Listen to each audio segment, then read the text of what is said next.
오늘 저는 요한복음 이 1장의 말씀을 통해서 우리 주님께서 이 땅에 오신 의미와 목적을 다시 한번 새기고 주님께서 왜 이 땅에 오셨는가를 깨달을 수 있는 은혜의 시간 되기를 간절히 바라는 마음으로 오늘 말씀을 전하려고 합니다. 주님의 생애를 기록한 마태, 마가, 누가, 요한복음을 사복음이라고 하는데요. 이 사복음서는 예수님을 중심으로 예수님은 누구신가를 기록한 제자들의 글입니다. 관점이 다 다른데요. 어떤 제자, 마태의 관점은 예수님은 이 땅에 왕의 족보를 가지고 오신 왕이시다 하는 의미로 마태복음을 기록합니다. 그래서 마태복음 첫 장을 피면요, 바로 족보가 왕의 족보입니다. 그래서 다윗의 족보를 쭉 들어서 그 혈통을 따라 이 땅에 오신 메시아, 그분은 모든 인류의 왕이시다, 그것을 증거하고 있고요. 그 다음에 마가복음은 그분은 종으로 이 땅에 오셨다, 섬김의 종으로 오셨다는 것을 표현합니다. 그래서 예수님을 경배하는 사람들을 보면요, 목자가 경배합니다. 마태복음에는 동방 박사들이 경배하는데요, 누가복음은 종의 모습으로 비유합니다. 그 다음에 마가복음에는 예수님의 탄생이 기록되지 않고요, 예수님의 사역을 중심으로 기록하는데 예수님께서 아기 예수의 모습으로 기록되지 않고 예수님이 이 땅에 오신 것 기록되지 않았습니다. 그리고 뭘로 기록하냐면 예수님께서 세례 받으시고 그다음 제자들을 모으시고 복음을 증거하는 사역 중심으로 기록했습니다. 이 요한복음은요, 아주 특징이 있습니다. 예수님에게 초점을 맞췄는데요, 예수님을 어떤 아기 예수로 이 땅에 오신 것도 표현이 되어 있지 않고요, 무엇으로 표현하냐면 빛으로 표현하면서 글을 써나갑니다. 요한은 성경에 보면 요한 1서, 2서, 3서, 요한계시록, 요한복음을 기록했습니다. 제자들 가운데 가장 많은 성경을 기록한 제자인데요. 또 요한은 가장 오래 살았습니다. 반모섬에 유배당할 시기가 97세 정도였고요.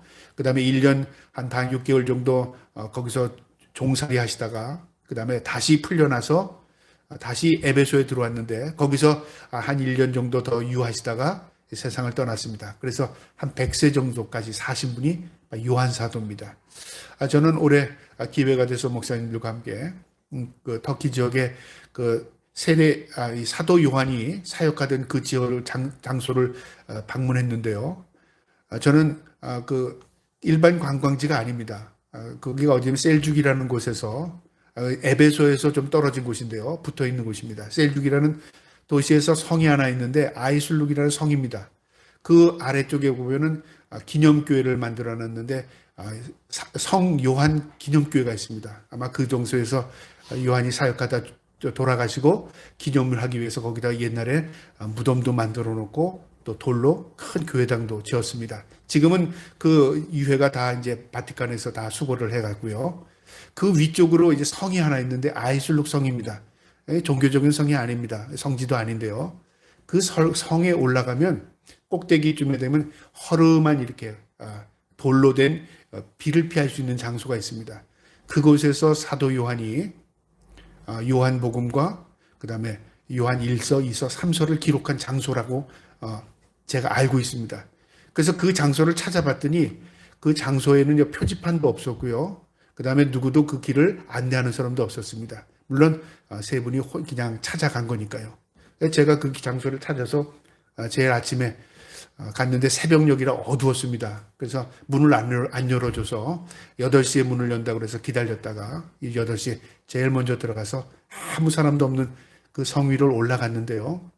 저는 올라갈 때 무슨 생각을 하고 올라갔냐면 요한 사도가 이곳에서 요한 1서, 요한 2서, 요한 3서, 요한복음을 기록했다는 장소에 가서 어떤 영적인 감흥이 있을까, 그런 기대를 하고 올라갔습니다. 근데 몹시 바람이 심하게 불었고요.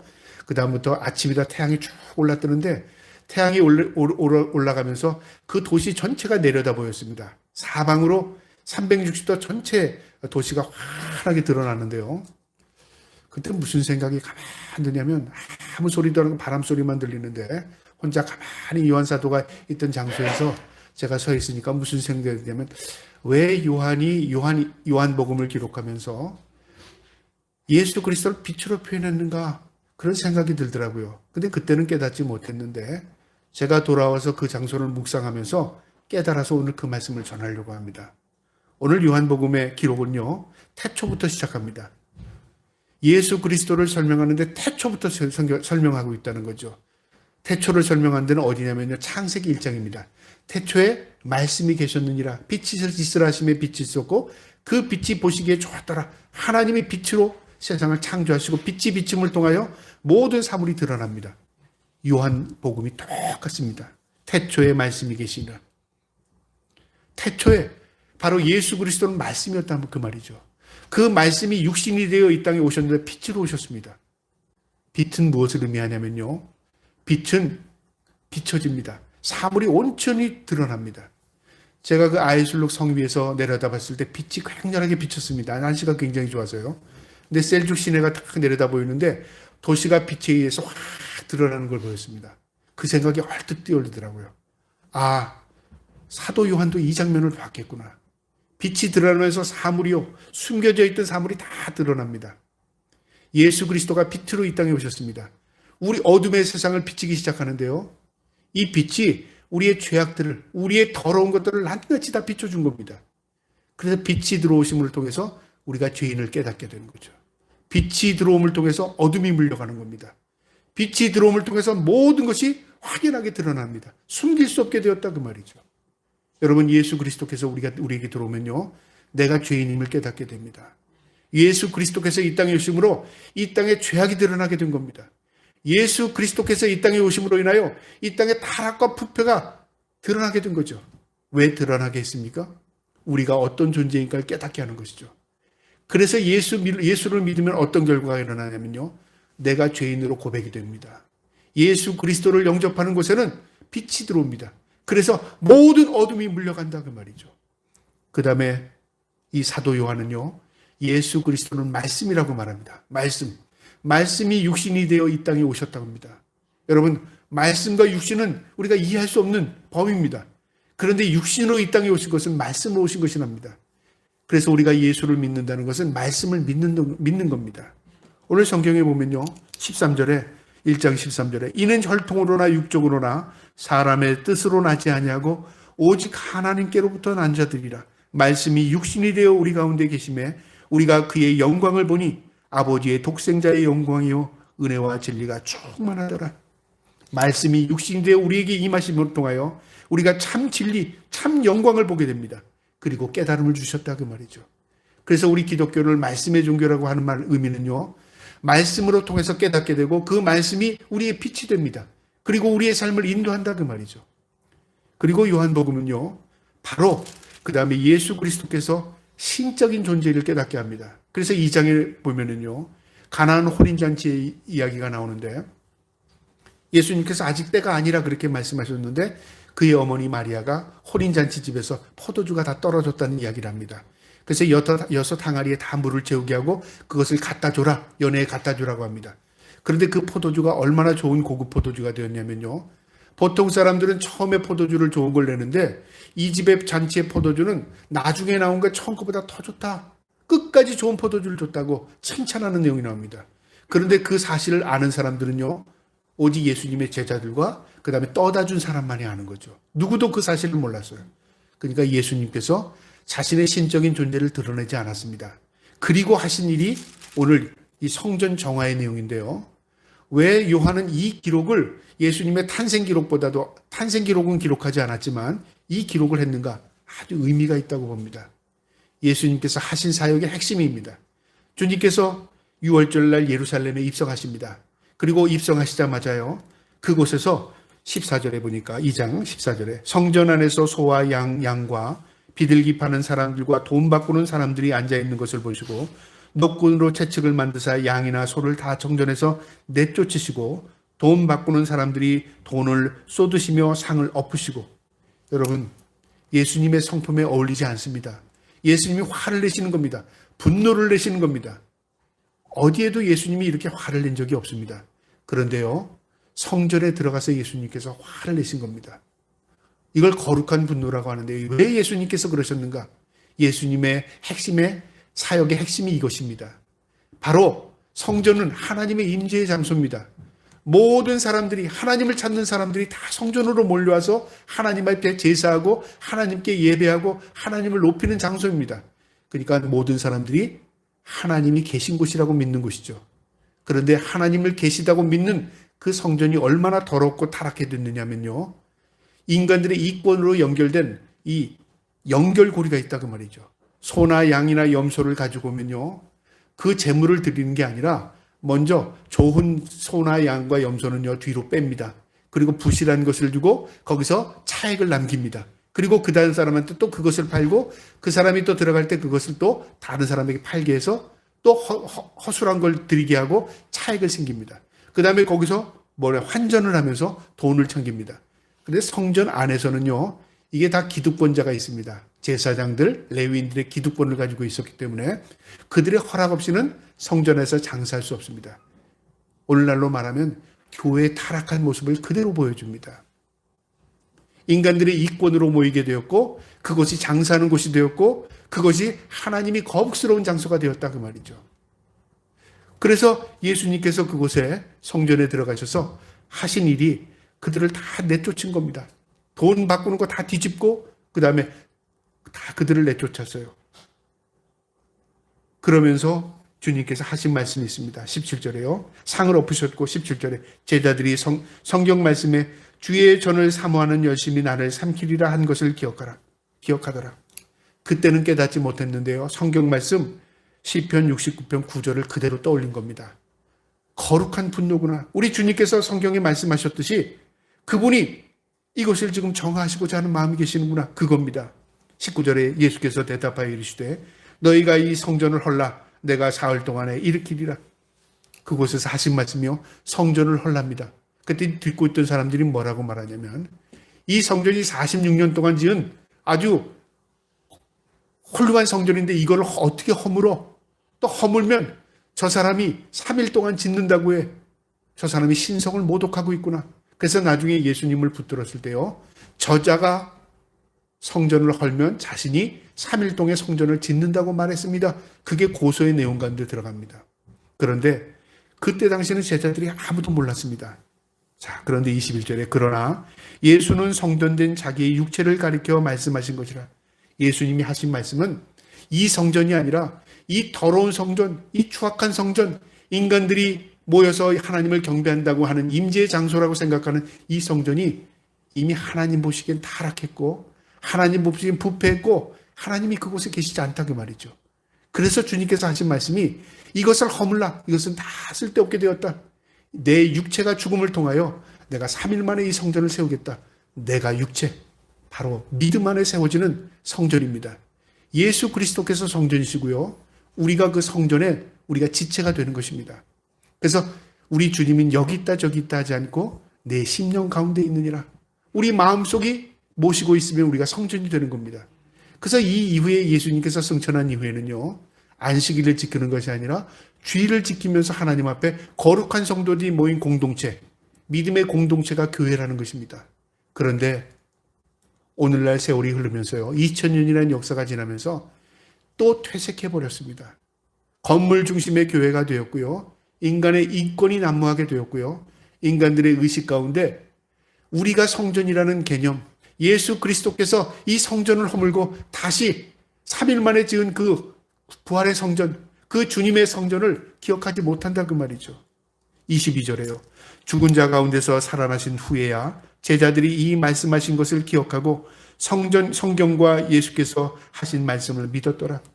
제자들이 깨닫게 된 것은요, 예수님께서 죽으시고 부활하신 이후에, 승천한 이후에 제자들이 그 말씀을 깨닫게 된 겁니다. 아, 성전은 이제 제사 드리는 장소가 아니라 우리가 하나님의 성전으로서 내가 살아가는 인생이 성전이구나, 내가 어떻게 사느냐가 주님이 임재하는 곳이구나, 그걸 깨닫게 된 겁니다. 여러분, 우리가 오늘날 성탄절을 맞이해서요, 그것을 기억해야 합니다. 모두 다 아기 예수의 탄생, 마치 인간의 생일을 축하하는 것처럼 아기 예수의 탄생만을 우리가 축하하고 있다면요, 진정한 본질과 핵심을 잊어버리는 거 아닌가, 그렇게 생각이 듭니다. 여러분, 주님께서 이 땅의 모습으로 오신 것은, 아기의 모습으로 오신 것은 우리 육체 인간처럼 오셨다 그 말입니다. 그리고 인간의 모든 죄를 짊어지시고 그분이 인간을 대속물로 죽으셨다 그 말입니다. 제물이 되셨다 그 말이죠. 그것이 성경이 우리에게 증거하는 것이고요. 그 다음에 성경은 우리에게 핵심을 얘기하고 있습니다. 왜 오셨는가? 여러분, 주님께서 죽으시러 오셨다면 우리에게는 아무 의미가 없습니다. 그분이 고난을 당하시기 위해서만 이 땅에 오셨다면 우리는 성탄절의 의미가 없습니다. 주님이 이 땅에 오신 목적은요, 우리를 구원하실 뿐만 아니라 우리가 다시금 새로워져서 예수 그리스도의 모습으로 살아가길 원하시는 것입니다. 그래서 그분이 제물이 되셨고 그분이 우리의 본 샘플이 되신 겁니다. 너희도 이렇게 살아라 그 말이죠. 그래서 그분은 우리의 길잡이가 되셨고 우리의 나침반이 되셨고 우리의 생명이 되신 것입니다. 그것을 우리가 기억해야 합니다. 제자들이 성경과 예수께서 하신 말씀을 믿었답니다. 믿었다, 알았다, 깨달았다 그 말이죠. 그래서 교회가 형성된 겁니다. 그런데 이제 시간이 지나면서 이 교회가 다시 건물 중심의 교회가 되어가고 있고요. 인간들이 계급 사회처럼 교회가 그런 형성을 가지고 된다면요, 주님이 원하시는 교회가 아닐 겁니다. 주님이 원하시는 교회, 어떤 교회입니까? 내가 하나님의 자녀로서 그리스도인다운 삶을 사는 것입니다. 그래서 오늘 우리가 성탄절을 맞이해서요, 진정으로 우리가 주님 앞에 허물어야 할 것이 무엇인가, 그걸 한번 생각해 보려고 합니다. 여러분, 우리가 허물어야 할 것이 무엇이라고 생각합니까? 그것은요, 형식적인 우리의 신앙을 허물어야 된다고 저는 생각합니다. 여러분, 형식적인 게 뭐죠? 위선입니다. 거짓입니다. 그 드러나는 것입니다. 사람들 가운데는 형식적인 그리스도인들이 얼마나 많은지 몰라요. 자기 중심의 신앙을 가지고 있는 사람이 얼마나 많은지 몰라요. 여러분, 왜 교회 다닙니까? 물으면요, 내가 잘 되려고 믿죠. 그런 사람들도 의외로 많습니다. 왜 교회 다닙니까? 천국 가려고 교회 다니죠. 목적이 분명하죠. 그런데 그게 우리의 의미가 아닙니다. 주님께서 우리의 자녀 삼으신 것은요, 예수 그리스도를 닮게 하기 위한 것입니다. 우리가 예수 그리스도를 진정으로 닮았다면 하나님의 자녀인 것입니다. 그런데 예수를 믿는 목적이 천국 가는 게 목적이고, 예수 믿는 목적이 나 잘 되는 목적이고요, 나 잘 되기 위해서 신앙생활 한다면 그것은 사실 예수를 내 안에 주인으로 모시지 못한 겁니다. 우리가 허물어야 할 것 무엇이냐? 나의 위선적인 것, 나의 형식적인 것 허물을 수 있는 우리의 믿음이 되기를 주님의 이름으로 축복합니다. 그래서 주님이 이 땅에 오신 것입니다. 그 다음에 우리가 주님 앞에 허물어야 할 것은요, 우리의 거짓과 우리의 위선입니다. 우리가 거룩한 척, 그렇게 하는 게 있잖아요. 내가 예수 믿는 척, 의로운 척. 목사도 그렇게 할 수 있어요. 신령한 척. 여러분, 신령하지 않으면서 신령한 척 합니다. 거룩하지 않으면서 거룩한 척 합니다. 이게 위선이라 그 말이죠. 그 당시에 제사장들, 레위인들, 그리고 또 서기관들, 바리새인들이 그랬습니다. 사람들이 보기에는 저 사람들은 율법을 잘 알아. 우리보다 거룩하다고 생각했습니다. 또 거룩한 척을 했습니다. 그래서 그들은 기도하는 장소도요, 일반 기도하는 장소를 찾는 게 아니라 저자거리에서 손을 높여서 사람들이 보는 앞에서 기도를 했답니다. 왜요? 나는 너희들과 달라 거룩해. 여러분, 세상 사람들이 우리 그리스도인들을 거룩하게 봐주는 게 아니라요, 때로는 저들은 위선적인 거룩이 있다고 잘못 그렇게 인식하는 경우가 참 많아요. 그래서 하는 말이 너희나 예수 잘 믿어, 그렇게 말합니다. 여러분, 그게 무엇을 의미하냐면요, 우리의 모습에 세상 사람들이 보기에도 거룩하지 못하다 그 말이죠. 우리는 거룩한 척을 하는데요, 그것을 벗어버려야 합니다. 주님, 내가 진정으로 하나님의 자녀라면 진정으로 예수 그리스도의 모습을 닮아가게 하옵소서. 우리가 성탄절을 맞이해서 그런 마음으로 다시 회복할 수 있기를 주님의 이름으로 축복합니다. 그 다음에 우리가 허물어야 할 것은요, 바로 세상의 욕심입니다. 욕심, 욕망, 욕. 우리가 모든 욕심을 가지고 있어요. 물질욕, 정욕, 권력, 다 욕심입니다. 그래서 때로는 예수를 믿는 사람들 가운데 기도의 제목을 보면은 내가 무엇을 되게 해주세요. 내가 무엇을 갖게 해주세요. 내가 무엇을 하게 해달라고 합니다. 그런데 그 기도의 제목은 하나님과 다 관계없는 것들을 구할 때가 있어요.